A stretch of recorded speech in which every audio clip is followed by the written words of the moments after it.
Students कैसे हैं आप सब। उम्मीद है आप सब लोग अच्छे होंगे। पिछले क्लासेस में हम लोगों ने विजन आईएएस के टेस्ट नंबर 16 का 1 से लेकर 27 को तक क्वेश्चन को सॉल्व कर रहे थे, जिसमें से अकस्मात क्लास को छोड़ देना पड़ा था 1 से 27 तक। इस क्लास में हम लोग 28 से लेकर 50 तक के क्वेश्चन को सॉल्व करेंगे। हमारी लास्ट तक क्लास में बने रहिएगा। क्वेश्चन नंबर 28 है, भारतीय पहल के संदर्भ में निम्नलिखित कथनों पर विचार कीजिए। भारतीय का क्या संबंध है जी? यहाँ पर ऑप्शन नंबर ए दे रहा है, यह कृषि और प्रसंस्कृत खाद्य उत्पाद निर्यात विकास प्राधिकरण, जिसको शॉर्ट फॉर्म में अपेडा कहते हैं, की एक पहल है। और दूसरा नंबर दे रहा है, यह पहल अनन्य रूप से ताजे फल और सब्जियों के निर्यात को बढ़ावा देने पर केंद्रित है। और क्या चुनना है जी? तो सही कथन का चयन करना है। एक नंबर तो एकदम सही है, यह जो है कृषि और प्रसंस्कृत खाद्य उत्पाद निर्यात विकास प्राधिकरण अपेडा की पहल है, भारतीय पहल। लेकिन जो दूसरा नंबर जो दे रहा है कि यह ताजे फल और सब्जियों पर को बढ़ावा देने पर केंद्रित है, तो यह एकदम सरासर गलती है, क्योंकि यह केवल सिर्फ ताजे फल और सब्जियों का नहीं, बल्कि हर प्रकार के ड्राई फ्रूट जो बनाया हुआ तैयार प्रोडक्ट होता है, एफएमजीसी जिसको बोलते हैं, ये सब के सब पर ध्यान केंद्रित करता है, ना कि केवल ताजे फल और सब्जियों पर। तो यहाँ पर सही आंसर हो जाएगा ऑप्शन नंबर ए। अब देख लेते हैं नेक्स्ट क्वेश्चन। नेक्स्ट क्वेश्चन है, वर्षा के वैश्विक वितरण के संदर्भ में निम्नलिखित कथनों पर विचार कीजिए। वर्षा के वैश्विक वितरण यहाँ पर दे रहा है, भूमध्य रेखा से ध्रुवों की ओर बढ़ने पर वर्षा सामान्यतः कम होती जाती है, और 35 डिग्री से 40 डिग्री उत्तर तथा दक्षिण अक्षांशों के बीच महाद्वीपों के पश्चिमी तटों पर वर्षा अधिक होती है। और इसके बाद से दिया जा रहा है 45 डिग्री से 65 डिग्री उत्तर और दक्षिण अक्षांशों के बीच महाद्वीपों के पूर्वी किनारों पर पश्चिमी किनारों की तुलना में अधिक वर्षा होती है। तो यहाँ पर और क्या ऐसा कथन चुनना है जी? तो सही कथन का चयन करना है। और यहाँ पर देख सकते हैं कि ये सब एलिमिनेशन मेथड लगने वाला है, तो दांत दिखा के खुश हो जाने की जरूरत है, क्योंकि एलिमिनेशन मेथड लगने वाला, अगर एक भी हमारा लोग का गलती हो जाता है तो आंसर आसपास में मिल जाएगा। एक नंबर तो एकदम सही है, भूमध्य रेखा से ध्रुवों की ओर बढ़ने पर वर्षा सामान्यतः कम होती जाती है। जो दूसरा नंबर दे रहा है, 35 डिग्री से 40 डिग्री उत्तरी और दक्षिणी अक्षांशों के बीच महाद्वीपों के पश्चिमी तटों पर वर्षा अधिक होती है। यहाँ पर क्या दे रहा है जी? वर्षा अधिक होती है, तो यहाँ ये कैसे सही हो सकता है जी? एकदम सरासर गलती है। ऐसी कि 35 डिग्री से 40 डिग्री अक्षांशों के मध्य में जो अक्षांश जो है, वहाँ पर क्या रहता है? तो उच्च दाब का क्षेत्र बनता है। आप लोग पढ़े होंगे, हेडली सेल के बारे में पढ़े होंगे पृथ्वी के क्षेत्र में। तो यहाँ पर भूमध्य रेखा, यहाँ से जो वायु ऊपर उठती है तो कहाँ जा गिरती है? 30 से 35 डिग्री अक्षांश के मध्य में नीचे गिरती है, नीचे बैठती है, यहाँ से उठी हुई वायु जब नीचे बैठती है तो यहाँ पर 30 से 35 डिग्री के क्षेत्र में उच्च दाब का क्षेत्र बन जाता है। और जब जहाँ पर ये ध्यान दीजिए कि भले ही वो हवा नीचे बैठती है, तो हवा बैठने से उच्च दाब का क्षेत्र, जहाँ पर उच्च दाब का क्षेत्र, क्या वहाँ पर अधिक वर्षा होगी? सरासर गलती है, वहाँ पर अधिक वर्षा नहीं होगी। यहाँ पर 2 नंबर हम लोग का आंसर निकला, 2 नंबर गलती, 2 नंबर गलती है, 2 नंबर गलती है, 2 नंबर गलती है, अर्थात हम लोग का आंसर तो ऐसे ही निकल गया।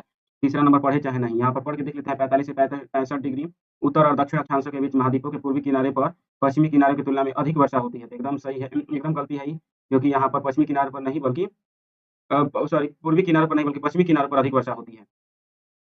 तो यहाँ पर 3 नंबर भी गलती हो जाएगा, तो 1 नंबर तो निकल ही चुका है। अब देख लेते हैं नेक्स्ट क्वेश्चन। निम्नलिखित देशों पर विचार कीजिए। विचार कर लेते हैं, क्या विचार करना है जी? तो यहाँ पर दे रहा है, कितने देशों में से एक से अधिक टाइम ज़ोन है?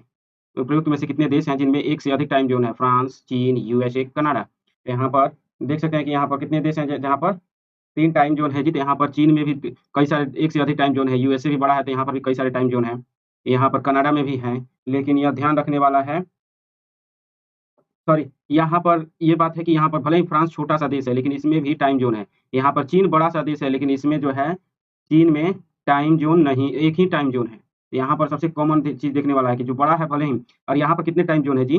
छोटा-सा देश है फ्रांस। फ्रांस एक छोटा-सा देश है, आप लोग मैप में देखिएगा तो यूरोप के मैप में काफ़ी छोटा-सा है, लेकिन इसमें कितने टाइम, विश्व में सर्वाधिक टाइम ज़ोन 13 टाइम ज़ोन केवल फ्रांस में है। तो अब यहाँ से अंदाज़ा लगा सकते हैं कि कितने फ्रांस में, विश्व का सर्वाधिक टाइम ज़ोन कहाँ पर है? तो फ्रांस में। फ्रांस के प्रत्येक स्थल पर आप लोग का देखिएगा तो टाइम अलग-अलग बदलते रहेगा, और उसी के अनुसार काम करते लोग रहते हैं।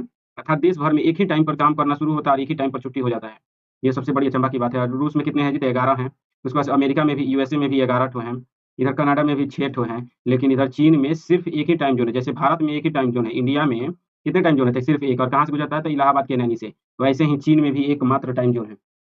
यहाँ पर 3 ठो ऑप्शन सही है, फ्रांस, यूएसए और कनाडा। यहाँ पर सही आंसर हो जाएगा ऑप्शन नंबर सी। अब देख लेते हैं नेक्स्ट क्वेश्चन।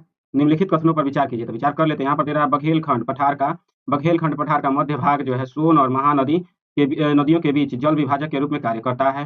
उसके बाद से है, राजमहल पहाड़ियाँ छोटा नागपुर के पठार का सबसे दक्षिणी भाग बनाती हैं।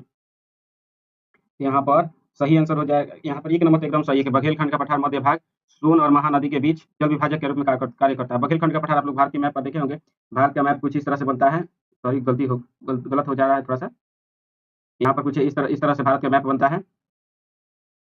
उतना फाइन नहीं बन पा रहा है पेपर के जैसे, फिर भी देखिएगा ये कुछ इस तरह से हम लोग का भारत का मैप है।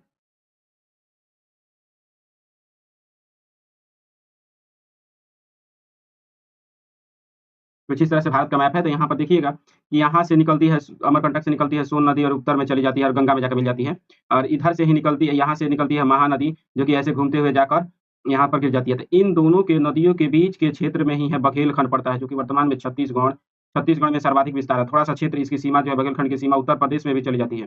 थोड़ा सा इधर झारखंड में भी तो नहीं है, लेकिन झारखंड की सीमा से सटे हुए है बघेलखंड का क्षेत्र, लेकिन ज्यादातर इसका भाग कहाँ पर है, तो छत्तीसगढ़ में पड़ता है।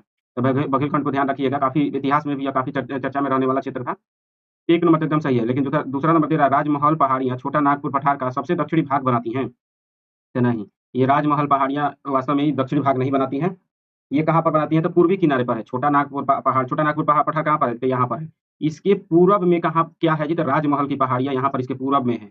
और यहाँ पर क्या दे रहा है कि दक्षिणी भाग, तो दक्षिणी भाग में दक्षिण में इसके क्या है, तो यहाँ पर दंडकारण्य का पठार पड़ता है, ना कि यहाँ पर ना कि क्या कहते हैं इसको, ना कि राजमहल की पहाड़ियाँ। राजमहल की पहाड़ियाँ आगे हैं। यहाँ पर दूसरा नंबर गलती हो जाएगा, तो यहाँ पर सही आंसर हो जाएगा ऑप्शन नंबर ए, केवल एक सही है। सही कथन चयन करना था। अब देख लेते हैं नेक्स्ट क्वेश्चन। नेक्स्ट क्वेश्चन है, लिखित युग्मों पर विचार कीजिए। क्या विचार करना है जी, तो महासागरीय गर्त, महासागर, प्यूर्टो रिको, यहाँ पर महासागरीय गर्तों का नाम दिया हुआ है और यहाँ पर महासागर का नाम दिया है। कौन सा महासागर, कौन सा गर्त जो है किस महासागर में सुमेलित है या फिर नहीं है, तो यहाँ पर सबसे बड़ी बात ध्यान देने वाला कि नहीं है। कौन सा जो है सुमेलित नहीं है, तो जो सुमेलित नहीं है उसको चुन लेना है। तो यहाँ पर देखिएगा, तो यहाँ पर दे रहा प्यूर्टो रिको, यहाँ पर दे रहा अटलांटिक महासागर, सुंडा गर्त हिंद महासागर में, और इसके बाद से साउथ सैंडविच, तो यहाँ पर दे रहा है प्रशांत महासागर में। तो यहाँ पर सही आंसर केवल ये सुंडा गर्त हिंद महासागर में है, एकदम सही है। लेकिन यहाँ पर ये तो सही है, और दूसरा नंबर भी, तीसरा नंबर भी सही है कि साउथ सैंडविच जो है प्रशांत महासागर में, लेकिन प्यूर्टो रिको अटलांटिक में नहीं है। तो यहाँ पर यही गलती हो जाएगा। तो यहाँ पर सही आंसर हो जाएगा केवल एक। और देख लेते हैं नेक्स्ट, निम्नलिखित कथनों पर विचार कीजिए। तो विचार कर लेते हैं। और 33 नंबर क्वेश्चन है, निम्नलिखित कथनों पर विचार कीजिए। और यहाँ पर ये देख रहे हैं कि स्टेटमेंट वाइज क्वेश्चन दिया है, स्टेटमेंट नंबर 1, स्टेटमेंट नंबर 2, और यहाँ पर व्याख्या से संबंधित है। तो इसमें सबसे पहले जरूरी होता है कि यहाँ पर व्याख्या का आप लोग अगर पहले से दे रहे हो तो यह तरीका पता होगा। ये ऑप्शन पहले याद होना चाहिए। ऑप्शन याद हो चुका है तो मतलब कि आप लोग को पता होगा कि इस तरह के क्वेश्चन को सॉल्व करने के लिए 2 ऑप्शन जब दिया रहता है, कथन दिया रहता है, तो यहाँ पर दूसरे कथन को पढ़ने की जगह, सॉरी, फर्स्ट कथन को सबसे पहले पढ़ने की जगह सबसे जरूरी होता है कि दूसरा कथन पढ़ लिया जाए। उसके बाद से यहाँ पर दूसरा पढ़ने के बाद कहा जाए, बीच में कहा जाए इसलिए, और तब दूसरा कथन पढ़ा जाए। क्या पढ़ा जाए, इसलिए या फिर सो करके तब इसको पढ़ा जाए। अगर बैठ जाए एक दूसरे के जुबान पर, तब यहाँ पर हम लोग का आंसर बनता है। और उसमें से एक भी गलती हो जाए तो हम लोग का तुरंत आंसर मिल जाता है, अगर न बैठे तभी आंसर मिल जाता है। तो ये देखने में केवल बड़ा क्वेश्चन लगता है, लेकिन होता है वास्तव में एकदम छोटा और आसान क्वेश्चन। तो देख लेते हैं, वायुमंडल में ऊर्ध्वाधर दाब प्रणाली, दाब प्रवणता बल क्षैतिज दाब प्रवणता बल की तुलना में बहुत अधिक प्रबल होता है। और इसके बाद से दे रहा है ऊर्ध्वाधर दाब प्रवणता बल पृथ्वी की सतह के पास घर्षण प्रतिरोध द्वारा संतुलित होता है। पृथ्वी की सतह के पास घर्षण प्रतिरोध द्वारा संतुलित होता है। उपयुक्त में से कौन सा कथन एक सही है जी, यहाँ पर सही कथन जब देखेंगे तो यहाँ पर जो लग जाएगा हम लोग का 1 नंबर तो एकदम सही है। 1 नंबर तो एकदम सही है कि ऊर्ध्वाधर दाब प्रवणता बल जो है क्षैतिज दाब प्रवणता बल की तुलना में बहुत अधिक प्रबल होता है। लेकिन जो दूसरा नंबर दे रहा है ऊर्ध्वाधर दाब प्रवणता बल पृथ्वी की सतह के पास घर्षण प्रतिरोध द्वारा संतुलित होता है। पृथ्वी की सतह के पास घर्षण प्रतिरोध द्वारा संतुलित होता है, एकदम सरासर गलती है यह। बल्कि पृथ्वी के ऊपरी वायुमंडल में घर्षण प्रतिरोध द्वारा संतुलित होता है, ना कि पृथ्वी की सतह के पास। तो यहाँ पर दूसरा नंबर गलती हो जाएगा। अब यहाँ पर दूसरा नंबर जैसे ही गलती होगा सराक से आंसर निकल जाएगा। कथन एक सही है किंतु कथन 2 गलती है। और दोनों सही हो जाने पर सबसे पहले देख लेते हैं कि कोई सही या फिर इस तरह के क्वेश्चन को बनाते सबसे जरूरी होता है देख लिया जाए कि कोई क्वेश्चन एंड कोई स्टेटमेंट गलत तो नहीं है। अगर गलत हो जाए तो इस दोनों में से कोई भी एक हो जाएगा। लेकिन अगर दोनों सही हो जाए तब इन दोनों को देखते हैं और तब पढ़ते हैं। यहाँ पर पढ़ लेते हैं कि ये पढ़े, उसके बाद ये पढ़े और बीच में इसलिए लगाए। अगर बैठा तो ए नंबर होगा, नहीं बैठा एक जुबान पर तब बी नंबर हो जाएगा। अब देख लेते हैं नेक्स्ट क्वेश्चन, निम्नलिखित युग्मों पर विचार कीजिए। और क्या विचार करना है जी, तो सही विचार करना तरीका क्या है, केवल एक युग्म सही है, केवल 2 युग्म सही है, ऐसे करके दिया हुआ, केवल 2, केवल 3, केवल 4, ऐसे करके ऑप्शन दिया हुआ है। तो देख लेते हैं, गोकुल जलाशय कहाँ पर है, तो बिहार में है। गोकुल जलाशय गौर है कि बिहार में है। और दूसरा नंबर दे रहा है उदयपुर झील राजस्थान में, उधवा झील झारखंड में, और खेचियो पालरी आर्द्रभूमि सिक्किम में है जी। तो यहाँ पर 1 नंबर तो एकदम सही है कि गोकुल झील कहाँ पर है, तो बिहार में है। और कहाँ पर, तो बिहार के बेगूसराय जिले में है। बक्सर जिले में है। कहाँ पर है, तो बक्सर में है। बक्सर में है, या गोकुल झील, गोकुल जलाशय बिहार में, और इसे रामसर का दर्जा दे दिया गया है। उदयपुर झील जो है, उदयपुर झील कहाँ पर है जी? तो यहाँ पर ये राजस्थान में नहीं है। भले ही देखने में लग सकता है कि ये तो उदयपुर लिखा है, उदयपुर कहाँ का शहर है जी? तो राजस्थान का शहर है, लेकिन उदयपुर झील जो है वास्तव में राजस्थान का नहीं है, बल्कि यह कहाँ पर है? तो बिहार में ही है। बिहार के चंपारण जिले में है। कहाँ पर? तो पश्चिमी चंपारण जिले में है। ये सबसे बड़ा टिपिकल है। पश्चिमी चंपारण जिले में, चंपारण में है उदयपुर झील, तो इसको ध्यान रखिएगा। कहाँ पर है जी? तो यहाँ पर जो वाल्मीकि नगर राष्ट्रीय उद्यान है उसी के पास में है। अब देखते हैं उधवा झील, यहाँ पर दे रहा है उधवा झील झारखंड में है। तो यहाँ पर एकदम सही है, उधवा झील जो है झारखंड में ही, और काफी ट्रेडिशनल क्वेश्चन है ये, हम लोग को भ्रमित नहीं करेगा। भ्रमित सिर्फ ये कर सकता है राजस्थान वाला और गोकुल जलाशय वाला, लेकिन गोकुल जलाशय वाला बिहार में है। और खेचियो पारिल आर्द्रभूमि, यहाँ पर तेरा खेचियो पारिल आर्द्रभूमि सिक्किम में है, तो एकदम सही है। खेचियो पारिल सिक्किम में ही है, उधवा झारखंड में। यहाँ पर 1, 3 और 4 सही है, तो यहाँ पर केवल 3 युग्म सही हो जाएगा। ऑप्शन नंबर सी सही हो जाएगा। अब देख लेते हैं नेक्स्ट क्वेश्चन। नेक्स्ट क्वेश्चन है, विश्व के प्रमुख मत्स्यन क्षेत्र उन क्षेत्रों में अवस्थित हैं जहां ठंडी और गर्म महासागरीय जलधाराएं मिलती हैं। प्रमुख मत्स्यन क्षेत्र उन क्षेत्रों में अवस्थित हैं जहां ठंडी और गर्म महासागरीय जलधाराएं आपस में मिलती हैं। निम्नलिखित मत्स्यन क्षेत्रों में से कौन सा उत्तरी अटलांटिक अपवाह की गर्म जलधारा और कनारी की ठंडी जलधारा के मिलने के कारण निर्मित हुआ है? तो यहाँ पर देख लीजिए कि कौन सा है जो कि गर्म जलधारा और ठंडी जलधारा के मिलने के कारण हुआ है। तो यह है डागर बैंक। यहाँ पर आप लोग नाम सुने होंगे, प्रसिद्ध प्रसिद्ध यह मत्स्यन क्षेत्र है। जब आप लोग पढ़ेंगे एथी में तो देखेंगे कि 3 ठो विश्व में 3 ठो मछली के बृहद भंडार क्षेत्र हैं, जहाँ पर एक है grand bank, Dagar bank. Grand bank और डागर बैंक जो प्रमुख मत्स्यन क्षेत्र हैं, जहाँ पर ठंडी जलधारा ऊपर से आती है उत्तरी ध्रुव से, और गर्म जलधारा दक्षिण की ओर से आती है, और दोनों जैसे ही मिलते हैं तो यहाँ पर कुहासा का निर्माण होता है। यहाँ पर प्लैंकटन भी काफी उगते हैं, कैसे कि ठंड और गर्म जलधारा जब मिलती है तो प्लैंकटन को उगने का बेहतर जगह मिल जाता है। प्लैंकटन के पीछे प्लैंकटन को खाने वाले मछलियां भी बहुत सारा आती हैं, इसीलिए मत्स्यन क्षेत्र प्रसिद्ध हो जाता है। तो डागर बैंक यहाँ पर सही आंसर हो जाएगा। 2 जलधाराओं के मिलन से डागर बैंक का निर्माण होता है। ग्रांड बैंक भी एक ठो है, रियो टेरे बैंक भी है, तो कई सारे विश्व में है, लेकिन 3 सबसे ज्यादा महत्वपूर्ण 3 ठो है। अब देख लेते हैं, तो यहाँ पर हाल ही में निम्नलिखित में से कौन सा UNESCO world network of biosphere reserve में भारत के 13वें स्थल के रूप में शामिल किया गया है? तो भारत का 13वां स्थल कौन सा है जी? तो यहाँ पर दे रहा है कोल्ड डेजर्ट, उसके बाद से दे रहा है कि मानस बायोस्फीयर रिजर्व, उसके बाद से सुंदरबन, उसके बाद से पन्ना। तो यहाँ पर सुंदरबन तो पहले ही से था, पन्ना भी पहले ही से था, मानस भी पहले ही से था, लेकिन हाल ही में जो जारी किया गया, शामिल किया गया, वह है कोल्ड डेजर्ट। नेक्स्ट क्वेश्चन है, निम्नलिखित कथनों पर विचार कीजिए। निम्नलिखित कथनों पर विचार कीजिए, तो विचार कर लेते हैं। और यहाँ पर क्या विचार करना है जी? तो सही कथन का विचार करना है। सही कौन सा है यही विचार करना है। यहाँ पर सही पर विचार करना है। यहाँ पर दे रहा है वेस्टर्न डेडिकेटेड फ्रेट कॉरिडोर जो है WDFC उत्तर प्रदेश के दादरी को गुजरात के मुंद्रा पत्तन से जोड़ता है। दादरी को गुजरात के मुंद्रा पत्तन से जोड़ता है। WDFC हरियाणा, राजस्थान, गुजरात, महाराष्ट्र और उत्तर प्रदेश को कवर करता है। वेस्टर्न डेडिकेटेड फ्रेट कॉरिडोर जो कि है कितने राज्यों को कवर करता है? वेस्टर्न डेडिकेटेड फ्रेट कॉरिडोर जो है वो विश्व बैंक द्वारा वित्त पोषित किया जा रहा है। इन सब विश्व बैंक द्वारा वित्त पोषित किया जा रहा है जी। यहाँ पर 2 नंबर तक एकदम सही है कि वेस्टर्न डेडिकेटेड फ्रेट कॉरिडोर जो कि भारत की पहल है। जैसे कि पूर्वी क्षेत्र विकास कार्यक्रम था, उसी तरह से वेस्टर्न डेडिकेटेड फ्रेट कॉरिडोर का भी निर्माण किया गया है। भारत के मुख्यतः 5 भाग हैं, यह तो आप लोग जानते हैं।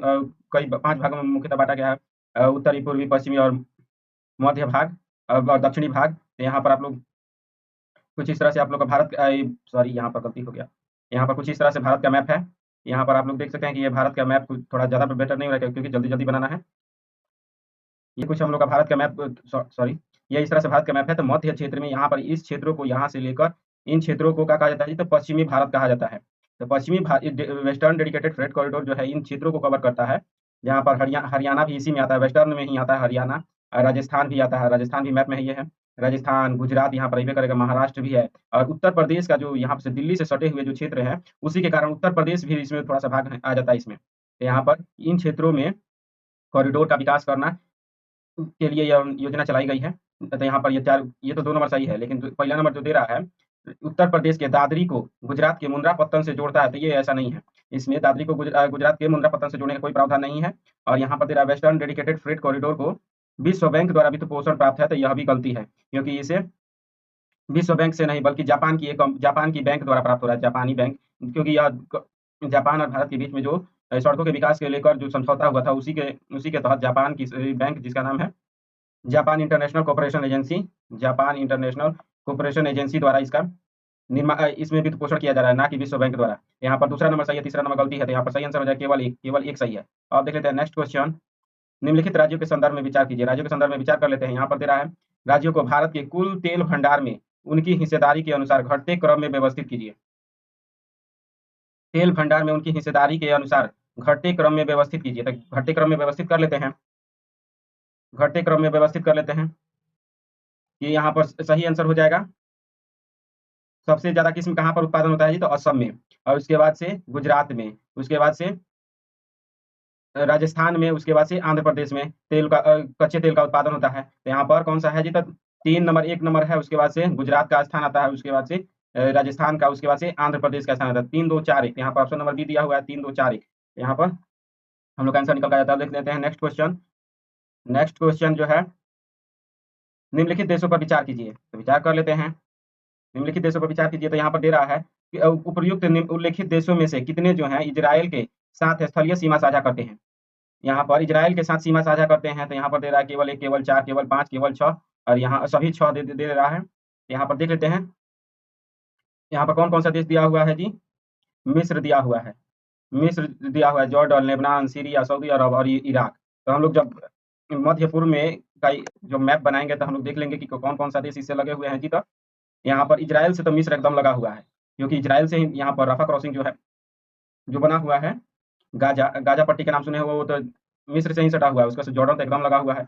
जॉर्डन या पश्चिमी सीमा तो जॉर्डन, सॉरी पूर्वी सीमा तो जॉर्डन से ही बनता है। लेबनान भी सटा हुआ है। लेबनान एकदम उत्तरी सीमा बना देता है। सीरिया भी उत्तर पूर्वी सीमा बना देता है।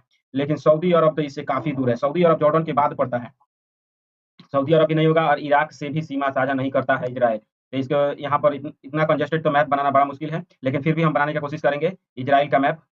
कैसे कि अगर एग्जाम में आता है तो एग्जामिनर को खुश करने का, अगर मान लीजिए कि मेंस लिख रहे हैं तो मेंस में को खुश करने का सबसे बेहतर तरीका है कि मैप बना दीजिए। सब कोई आंसर तो सब अधिकांश लोग लिख लेते हैं, जो भी पढ़ा होता है यूपीएससी को टारगेट करके। लेकिन जो बढ़िया से मैप बना लेता है, नंबर उसी को मिलता है। कुछ इसी तरह से यहाँ पर मिस्र यहाँ पर लगा हुआ है। मिस्र के संदर्भ में देख सकते हैं, ये हमारा थोड़ा-सा गाज़ा पट्टी इसको बोलते हैं। यहाँ पर ये है जो कि यहाँ पर इस तरह से ये जो है जॉर्डन का सीमा है ये। जॉर्डन की सीमा जो कि यहाँ से यहाँ तक लगी हुई है जॉर्डन, ज़ेड लिख देते हैं। यहाँ से ये जो है लेबनानी क्षेत्र है। लेबनान यहाँ पर लगा हुआ है, और बाकी सब का सब यहाँ पर देख सकते हैं कि ये जो है मिस्र का क्षेत्र है। तो इतने देश हमारे लगे हुए हैं इजराइल से, मिस्र, जॉर्डन, सीरिया और लेबनान। तो ये मैप बना सकते हैं आप लोग। तो यहाँ पर कितने सही हो जाएँगे? तो 1, 2, 3 और 4, 4 देश लगे हुए हैं। तो यहाँ पर 4 देश दिया हुआ है कि नहीं? तो यहाँ पर ऑप्शन नंबर बी में ही दिया हुआ है केवल 4। हम लोग का सही आंसर हो जाएगा ऑप्शन नंबर बी। अब देख लेते हैं नेक्स्ट क्वेश्चन। भारतीय जलवायविक दशाओं के संदर्भ में विचार करना है। भारतीय जलवायु दशाओं के संदर्भ में विचार करना है। और क्या विचार करना है जी? सही या फिर गलती? यहाँ पर दे रहा है, निम्नलिखित कथनों में से किसका सर्वोत्तम वर्णन है? अर्थात मौसमों की विशेषताएँ ऊपर दिया हुआ है, और यहाँ पर मौसमों का नाम दिया हुआ है, और इन ऊपर के ऑप्शन और कथनों को पढ़कर नीचे की परिभाषा निकालना है। यहाँ पर दे रहा है, इस ऋतु के दौरान देश भर में उत्तर पूर्वी व्यापारिक पवनें प्रचलित होती है। अब देखिए, उत्तर पूर्वी व्यापारिक पवनें कब प्रचलित होती हैं जी? और इसके बाद से आगे भी पढ़ लीजिए। मौसम सामान्य तौर पर साफ आकाश, निम्न आर्द्रता, हल्की परिवर्तनशील वायु से युक्त होती है। पश्चिम और उत्तर पश्चिम से चक्रवाती विक्षोभों का प्रवाह होता है। तो यहाँ पर सही आंसर हो जाएगा। यहाँ पर देख सकते हैं कि ये कौन सा है जी? तो शीत ऋतु में होता है। शीत ऋतु में ये, तो ऑप्शन नंबर ए सही हो जाएगा। शीत ऋतु में ही ना साफ आकाश साफ रहता है, कम आर्द्रता रहती है। ये सभी की सभी विशेषताएं शीत ऋतु से संबंधित है। यहाँ पर सही आंसर हो जाएगा ऑप्शन नंबर ए। अब देख लेते हैं नेक्स्ट क्वेश्चन। उच्च अक्षांशों पर स्थित होने के बावजूद उत्तरी सागर में उच्च लवणता दर्ज होने के प्रमुख कारण क्या हैं? उच्च अक्षांशों पर स्थित होने के बावजूद उत्तरी सागर में उच्च लवणता दर्ज होने के प्रमुख कारण क्या हैं? यहाँ पर और क्या विचार करना है जी? तो सही कथन पर विचार करना है। यहाँ पर दे रहा है, उच्च सागर का जल जो है उथला है। उच्च सागर का जल उथला है। उत्तरी सागर का जल उथला है, और उत्तरी सागर में कोई नदी नहीं गिरती है। अब देखिए, उत्तरी सागर में कोई नदी ही नहीं गिरती है। उसके बाद से दे रहा है, उत्तरी अटलांटिक अपवाह से अत्यधिक लवणीय जल का प्रवाह होता है। तो यहाँ पर जो है, और यहाँ पर सबसे बड़ी बात है कि यहाँ पर एलिमिनेशन मेथड लगने वाला है, और ये भी सही गलती हम लोग को मिला। हम लोग फटाक से आंसर लगा लेंगे। यहाँ पर दे रहा है कि उत्तरी महासागर उथला है। तो ये अब सरासर गलती कर दी है, उथला नहीं है। उथले महासागरों में कौन आता है? तो आर्कटिक महासागर आता है। आर्कटिक महासागर उथले महासागरों की श्रेणी में आता है। फिर से लाल सागर जो है उथले सागरों की श्रेणी में आता है। ये उत्तरी सागर नहीं, उत्तरी सागर में तो कई सारी खाइयां हैं। उसके बाद से यहाँ पर कह रहा है कि उत्तरी सागर में कोई नदी ही नहीं गिरती। अब बताइए, यूरोप की सारी नदियाँ कहाँ पर गिरती हैं जी? यूरोप की सारी तो नहीं, बल्कि अधिकांश नदियाँ कह सकते हैं कि ये उत्तरी सागर के आसपास ही जाकर गिरती हैं, विभिन्न खाड़ियों में जाकर गिरती हैं। और उसके बाद से यहाँ पर दे रहा है, उत्तरी अटलांटिक अपवाह से अत्यधिक लवणीय जल का प्रवाह होता है। एकदम सही है कि उत्तरी अटलांटिक, यहाँ पर विश्व का जब मैप बनाएंगे, विश्व का मैप थोड़ा ज़्यादा टाइम लग जाएगा, फिर भी छोटा सा बनाने की कोशिश करते हैं। कुछ इसी तरह से हम लोग का विश्व का मैप बना लेते हैं हम लोग, छोटा से छोटा फॉर्म में। ये कुछ इस तरह से हम लोग का, सॉरी, यहाँ पर हम लोग का ये कुछ इस तरह से हो जाएगा। और ज़्यादा समय लग जा रहा है, फिर भी हम लोग पूरा विश्व का मैप बनाने की जगह केवल हम लोग का उत्तरी अटलांटिक महासागर दिखा देना है। ये देख लीजिए, ये हमारा यूरोप हो गया, यहाँ पर अमेरिका है, ये है अटलांटिक महासागर, ये है अटलांटिक महासागर। इसके ही उत्तर में यहाँ से लेकर यूरोप के मध्य भाग से लेकर यहाँ तक के क्षेत्र को ही उत्तरी महासागर की संज्ञा दी जाती है। यहाँ पर ये भी सब तो इसी में आता है, तो यहाँ पर ध्यान दीजिएगा कि ये उत्तरी महासागर की संज्ञा दी जाती है इसमें। यहाँ का जल उथला नहीं है, ये भी, ये जो बोथनिया की खाड़ी है इसी में आता है, ये खाड़ी क्षेत्र है, तो उथला कैसे होगा। और यहाँ पर यूरोप से जितनी राइन नदी है, रोन, यूराल, ये सब कई सारी नदियाँ जो है, राइन नदी यहीं पर गिरती है, कई सारी नदियाँ, यूरोप की सभी प्रमुख नदियाँ यहीं पर गिरती है। तो इसको ध्यान रखिएगा, कह रहा है कि यहाँ पर नदी ही नहीं गिरती है, तो इस क्षेत्र को उत्तरी सागर बोलते हैं। इसको मैप पर देख लेते हैं, यहाँ पर 3 नंबर केवल सही है, 1 नंबर 2 नंबर गलती है, तो यहाँ पर सही आंसर हो जाएगा ऑप्शन नंबर सी। अब देख लेते हैं नेक्स्ट क्वेश्चन। नेक्स्ट क्वेश्चन, निम्नलिखित के संदर्भ में विचार कीजिए। क्या विचार करना है? विश्व में कोयला भंडार की मात्रा के अनुसार निम्नलिखित देशों को बढ़ते क्रम में व्यवस्थित कीजिए। कोयला भंडार की मात्रा के अनुसार बढ़ते क्रम में व्यवस्थित करना है। और क्या करना है जी? यहाँ पर दे रहा है रूस, भारत, चीन, यूएसए। तो यहाँ पर जो है सबसे ज्यादा कोयला का भंडार कहाँ पर है जी? तो सबसे ज्यादा कोयला का भंडार है भारत में, तो यहाँ पर ऑप्शन नंबर ए सबसे ज्यादा भारत में है, तो 2 नंबर हो जाएगा। उससे उसके बाद कहाँ पर है जी? तो सॉरी, सबसे कम, यहाँ पर भारत में सबसे कम है। यहाँ पर ये सभी तो बड़े बड़े देश है जी, ये सभी बड़े बड़े देश हैं। तो यहाँ पर सबसे ज्यादा कहाँ पर है? तो अमेरिका में है, सबसे ज्यादा कोयला का भंडार अमेरिका में है। उसके बाद से कहाँ पर है जी? तो रूस में है, अमेरिका के बाद से रूस में, उसके बाद से चीन में, तब जाके भारत में सबसे कम है इन देशों की तुलना में। तो यहाँ पर सही आंसर हो जाएगा ऑप्शन नंबर 2 3 1 4, 2 3 1 4, तो यहाँ पर ऑप्शन नंबर ए सही हो जाएगा। अब देख लेते हैं नेक्स्ट क्वेश्चन। भारत में ताप विद्युत संयंत्रों के संदर्भ में निम्नलिखित युग्मों पर विचार कीजिए। ताप विद्युत संयंत्र के संदर्भ में विचार करना है। यहाँ पर दे रहा है तालचेर सुपर ताप विद्युत संयंत्र, असम में दे रहा है, तालचेर असम में है जी। इसके बाद से शासन अल्ट्रा मेगा ताप विद्युत संयंत्र, शासन मेगा ताप विद्युत संयंत्र गुजरात में। उसके बाद से विंध्याचल ताप विद्युत संयंत्र मध्य प्रदेश में दे रहा है जी। तो यहाँ पर जो सही आंसर हो जाएगा ऑप्शन नंबर केवल 3 वाला, जो विंध्याचल कहाँ पर पर्वत मध्य प्रदेश में है, विंध्याचल विद्युत संयंत्र जो है मध्य प्रदेश में, तो यहाँ पर तीसरा नंबर तो सही है। लेकिन तालचेर कहाँ पर है? तलचेर, ये ही केवल नाम जानते होंगे तो आप लोग सही से फटाक से आंसर बता दीजिएगा। तालचेर नामक शहर कहाँ पर है? तो उड़ीसा में है। ये उड़ीसा में ना होगा, असम में क्या करने जाएगा, तो यहाँ पर ये गलती हो जाएगा। और इसके बाद से शासन कहाँ पर है जी? तो शासन जो है ये भी मध्य प्रदेश में है। ये कहाँ पर है? तो मध्य प्रदेश में है, शासन अल्ट्रा मेगा ताप विद्युत संयंत्र। तो शासन और विंध्याचल ताप विद्युत संयंत्र दोनों के दोनों मध्य प्रदेश में है। तीसरा नंबर तो सही हो गया, लेकिन दूसरा नंबर गलती हो गया, 1 नंबर भी गलती है। तो यहाँ पर सही आंसर हो जाएगा ऑप्शन नंबर ए, केवल एक युग्म सही है। अब देख लेते हैं नेक्स्ट क्वेश्चन। पुदुचेरी एकमात्र संघ राज्य क्षेत्र है जो 3 अलग-अलग राज्यों में विस्तृत है। पुदुचेरी एकमात्र संघ राज्य क्षेत्र है जो 3 अलग-अलग राज्यों में विस्तृत है। इस संदर्भ में पुदुचेरी के निम्नलिखित क्षेत्रों को दक्षिण से उत्तर की ओर क्रम में व्यवस्थित कीजिए। और क्या विचार करना है जी? तो सही कथनों पर विचार करना है 3 अलग-अलग राज्यों में। और ऑप्शन का तरीका क्या है ये ध्यान दीजिए। क्रम में व्यवस्थित करना है तो व्यवस्थित कर लेंगे, क्योंकि ये सभी तो ऑप्शन इसमें देखने की जरूरत ही नहीं है, क्योंकि यहाँ पर क्रम में व्यवस्थित करना है। तो देख लेते हैं, यहाँ पर दिया हुआ है माहे, कराईकल, दक्षिण से उत्तर और पुदुचेरी, उसके बाद से यानम। तो सबसे दक्षिण में कौन है जी? तो सबसे दक्षिण में कराईकल है। तो यहाँ पर सबसे ऊपर दक्षिण में कौन हो जाएगा? तो ऑप्शन नंबर 2 नंबर हो जाएगा। उसके बाद से कौन है? तो माहे है। उसके बाद से कौन है जी? तो पुदुचेरी है। और तो कौन है? यानम है। कैसे कराईकल कहाँ है? तो तमिलनाडु में है। माहे है केरल में। और यहाँ पर पुदुचेरी तो समझते ही हैं कि तमिलनाडु के बीच में ही छोटा सा क्षेत्र पड़ता है। यहाँ पर जैसे दक्षिण भारत देखें तो यहाँ पर कराईकल कुछ यहाँ पर है। उसके बाद से जो है माहे जो कि केरल में है, केरल में यहाँ पर है। उसके बाद से इसी के लिए तो टीपू सुल्तान से झगड़ा ज़्यादा हो रहा था अंग्रेजों के विरुद्ध, अंग्रेजों से। तो यहाँ पर उसके बाद से कहाँ पर है? तो पुदुचेरी यहाँ पर कुछ मुख्य भूमि क्षेत्र में है, पुदुचेरी। और उसके बाद से यनम कहाँ पर है? तो आंध्र प्रदेश में है। तो ये ध्यान रखिएगा, यहाँ पर सही आंसर हो जाएगा ऑप्शन नंबर ए, 2 1 3 4। अब देख लेते हैं नेक्स्ट क्वेश्चन।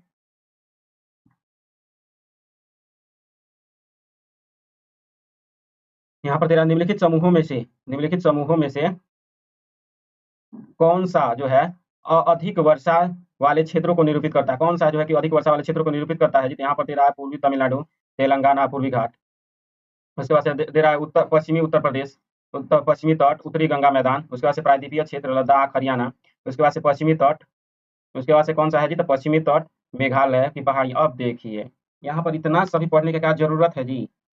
यहाँ पर आप लोग आज तक नाम सुने ही होंगे कि सबसे ज्यादा वर्षा कहाँ पर होता है? तो मेघालय में। मेघालय के चेरापूंजी में विश्व में सर्वाधिक वर्षा होता है। तो जहाँ पर मेघालय होगा वहीं पर ना वर्षा। और यहाँ पर पश्चिमी तट कहाँ? पश्चिमी तट तो अपने ही उष्णकटिबंधीय जैव विविधता के लिए प्रसिद्ध है। और इसके बाद से मेघालय के साथ ब्रह्मपुत्रा घाटी में जल होता है। तो ऑप्शन नंबर डी सही हो जाएगा, सबसे ज्यादा वर्षा यहीं पर होती है। तो आप देख लेते हैं नेक्स्ट क्वेश्चन। कश्मीर घाटी भारत की निम्नलिखित पर्वत श्रृंखलाओं में से किसके बीच अवस्थित है? कश्मीर घाटी भारत की निम्नलिखित पर्वत श्रृंखलाओं में से किसके बीच अवस्थित है? तो यहाँ पर तेरा पीर पंजाल जास्कर श्रृंखला, काराकोरम, लद्दाख, लद्दाख जास्कर, धौलाधर और पीर पंजाल। तो यहाँ पर जो दे रहा है कि यहाँ पर पीर पंजाल और जास्कर श्रृंखला, तो यहाँ पर सही आंसर हो जाएगा option number A, Pir Panjal और जास्कर श्रृंखला जो है। आप अब देख लेते हैं नेक्स्ट क्वेश्चन। निम्नलिखित में से कौन सी एक अपवर्तित स्थलाकृति है जो नदी, पवन, हिमनद जैसे प्राकृतिक कारकों द्वारा बनती है? कौन सी अपवर्तित स्थलाकृति है जो नदी, पवन, हिमनद और प्राकृतिक कारकों से बनती है? तो यहाँ पर ऑप्शन नंबर है डेल्टा, लोए, छत्रक शैल, हिमोड, कटक। तो यहाँ पर जो है सही आंसर हो जाएगा ऑप्शन नंबर सी, छत्रक शैल। आप लोग देखे होंगे कि बहुत सारे स्थलाकृतियां कुछ इस तरह से हो जाती है, मशरूम की तरह यहाँ पर कुछ दिखाई देती हैं, और ये नीचे की तरफ ये कुछ इस तरह से लगा होता है। यहाँ का क्षेत्र जो है जल से, ये भूमि है, तो यहाँ से जल जल भी पड़ता है, यहाँ पर जो जल पड़ता है इसको भी तोड़ तोड़ के नीचे गिरा देता है। उसके से वायु का प्रभाव भी होता है, तो ये आपस में थोड़ा थोड़ा अपवर्तित होते अंदर अंदर जाते रहता है, पतला होते रहता है। हिमनद भी इसको तोड़ते हैं, तो ये सभी के सभी से छत्रक शैल का निर्माण होता है। अब देख लेते हैं नेक्स्ट क्वेश्चन। एक विमान, और देखिए थोड़ा सा लॉजिकल क्वेश्चन है। एक विमान जो है मंगलवार की सुबह, एक विमान मंगलवार की सुबह टोक्यो से जापान उड़ता है, टोक्यो से उड़ान भरता है और अंतर्राष्ट्रीय तिथि रेखा पार करते हुए, अंतर्राष्ट्रीय तिथि रेखा को दिमाग में रखिएगा, ये कहाँ पर है और कैसे है? पूरब दिशा में लॉस एंजल्स, अब इसको भी ध्यान रखना कि लॉस एंजल्स कहाँ पर है। यदि उड़ान में लगभग 10 घंटे का समय 10 घंटे लगते हैं तो आगमन के समय लॉस एंजल्स से स्थानीय दिन और समय क्या होगा? तो यहाँ पर ये थोड़ा सा टेक्निकल भी है और थोड़ा सा बनने वाला भी है। तो यहाँ पर जो हो जाएगा, ये जो है सोमवार को हो जाएगा, लॉस एंजल्स में सोमवार हो जाएगा। क्यों जी? यहाँ पर मान लीजिए कि ये छोटा सा द्वीप है जापान, इसको टेक्निकल भी, और यहाँ पर बीचों बीच से आप लोग देखे होंगे कि बेरिंग जल संधि से होते हुए कुछ इस तरह से यहाँ पर ये जो है अंतर्राष्ट्रीय तिथि रेखा कुछ इस तरह से घूमती है, और ये अंतर्राष्ट्रीय तिथि रेखा ये है जापान। ये मान लीजिए कि थोड़ा सा खराबी है, जापान है, और यहाँ पर है अमेरिका, उत्तरी अमेरिका का क्षेत्र है, और यहाँ पर है इसका क्या है जी? तो लॉस एंजल्स है। सैन फ्रांसिस्को की राजधानी कहाँ पर है? तो लॉस एंजल्स। तो लॉस एंजल्स में यहाँ से जब चलेंगे मंगलवार को जब चलेंगे, सबसे पहले बात है कि यहाँ पर जो होगा ये दिन बदल जाएगा। सबसे बड़ा बात है कि यहाँ पर दिन बदल जाएगा, ऐसे कि यहाँ पर तो अभी सोमवार ही रहेगा। यहाँ पर दिन कहाँ से बदलता है? तो यहाँ पर से, यहाँ से जैसे ही सूरज की किरण यहाँ पर पड़ती है और इधर की तरफ बढ़ने लगती है तो इसको मंगलवार हो जाता है। लेकिन 10 घंटे जब चलेगी और फिर भी जब यहाँ पर पहुंचेगी तो यहाँ पर अभी तक सोमवार का ही समय होगा। ऐसे कि 10 घंटे में तो दिन नहीं बदलता है जी, ये बदलता है 24 घंटे में। और यहाँ पर समय भी सुबह दे दिया है, सुबह में चलता है, 10 घंटे समय लगता है, मतलब शाम तक पहुंच जाएगा। और यहाँ पर मंगलवार कब होगा? तो 24 घंटे बाद में होगा, 24 घंटे नहीं 18 घंटे बाद में होगा, और 10 घंटा पहुंच गया तो सोमवार को पहुंचा है। इसको भी ध्यान रखिएगा, टेक्निकल है थोड़ा सा। अब देख लेते हैं नेक्स्ट क्वेश्चन। नेक्स्ट क्वेश्चन है, निम्नलिखित कथनों पर विचार कीजिए। तो विचार कर लेते हैं। यहाँ पर दे रहा है रामेश्वर तीर्थ स्थल जो है, रामेश्वर तीर्थ स्थल पंबन द्वीप पर अवस्थित है जी। और उसके बाद से एडम्स ब्रिज दक्षिण पश्चिम में मन्नार की खाड़ी को उत्तर पूर्व में पाक जल मध्य डमरू से अलग करता है। उसके बाद से 8 डिग्री चैनल मिनिकॉय द्वीप को लक्षद्वीप के मुख्य द्वीप समूह से अलग करता है। और क्या विचार करना है? तो सही कथन पर विचार करना है। और क्या दिया रहा है? केवल एक दो दो तीन, एक तीन, एक दो तीन। तो यहाँ पर जो है ये एलिमिनेशन मेथड लगने वाला, अगर एक भी हम लोग का सही गलती मिल जाता है तो फटाक से आंसर निकल जाए। तो ये ऑप्शन पढ़ते पढ़ते हम लोग को जब यहाँ पर आएंगे तो देखते हैं कि 8 डिग्री चैनल मिनिकॉय द्वीप को लक्षद्वीप के मुख्य भाग से अलग करती है जी। तो यहीं पर ये जो है सरासर यही गलती हो जाएगा, इसकी 8 डिग्री चैनल जो है मिनिकॉय द्वीप को मालदीव से अलग करती है। इसको जी, तो मिनिकॉय द्वीप को यहाँ पर जब आप लोग भारत का मैप पढ़िएगा तो यहाँ पर भारत है। उसके बाद से लक्षद्वीप का ज्यादातर द्वीप समूह कहाँ पर है? यहाँ पर है। लेकिन एक ठो जो है कि कन्याकुमारी से भी थोड़ा सा दक्षिण में ही है, ये यहाँ पर मिनिकॉय द्वीप, और यहाँ से शुरू होता है मालदीव द्वीप समूह। तो यहाँ पर से जो है यही है 8 डिग्री चैनल। यहाँ पर मिनिकॉय द्वीप और मालदीव के बीच में है 8 डिग्री चैनल, और यहाँ पर इन दोनों के, और यहाँ पर जो बता रहा है कि मिनिकॉय द्वीप और लक्षद्वीप के बीच गुजरता है, तो यहाँ पर है 9 डिग्री चैनल। यहाँ पर 8 डिग्री, यहाँ पर 9 डिग्री, और यहाँ पर अंडमान, यहाँ तक जो बताया अंडमान, और यहाँ पर जो है निकोबार। तो अंडमान और निकोबार के बीच कौन सा है? तो 10 डिग्री चैनल। 10 डिग्री चैनल का तात्पर्य है कि मतलब कि देशांतर जो 10 डिग्री सॉरी अक्षांश रेखा है 10 डिग्री, वही उसी को चैनल के नाम से दे दिया जाता है। तो यहाँ पर ये ध्यान रखिएगा। तो तीसरा नंबर गलती हो गया। आप देखिए एलिमिनेशन मेथड लगने वाला है। तीसरा नंबर गलत, तीसरा नंबर गलत, तीसरा नंबर गलत। अब सही कौन हो जाएगा? तो ऑप्शन नंबर ए और 1 और 2, केवल 1 और 2 सही हो जाएगा। अब देख लेते हैं नेक्स्ट क्वेश्चन। निम्नलिखित युग्मों पर विचार कीजिए। विचार कर लेते हैं। जलप्रपात दे रहा है और यहाँ पर नदी दे रहा है। कुचिकल जलप्रपात मंदाकिनी नदी बता रहा है, चित्रकूट जलप्रपात इंद्रावती, शिव समुद्रम जलप्रपात कृष्णा नदी। और क्या विचार करना है जी? तो कितने सही सुमेलित है, सही कथन पर विचार करना है। और यहाँ पर दे रहा है केवल एक युग्म, केवल एक युग्म, 2 युग्म, सभी 3 युग्म, और कोई भी युग्म नहीं। तो यहाँ पर ध्यान दीजिएगा। 50 यहाँ पर कुचिकल जलप्रपात मंदाकिनी पर एकदम सरासर गलती है। कुचिकल जलप्रपात मंदाकिनी पर नहीं है। दूसरा नंबर चित्रकूट इंद्रावती पर एकदम सही है। तीसरा नंबर शिव समुद्रम जलप्रपात जो दे रहा है कि कृष्णा नदी पर है, तो ये भी गलती है। शिव समुद्रम जो कि है ये कावेरी नदी पर है। कहाँ पर है? तो कावेरी नदी पर है, ना कि कृष्णा पर है। यहाँ पर तीसरा नंबर भी गलती हो जाएगा। तो यहाँ पर सही आंसर हो जाएगा ऑप्शन नंबर 2 नंबर सही है, तो केवल 1 सही हो जाएगा। यदि वीडियो तो ये आप लोगों ने पूरा क्लास देखा, इसके लिए धन्यवाद। यदि वीडियो अच्छी लगी हो तो लाइक करें, और ऐसा ही वीडियो लगातार पाने के लिए हमारे चैनल को सब्सक्राइब जरूर करें। तब तक के लिए धन्यवाद।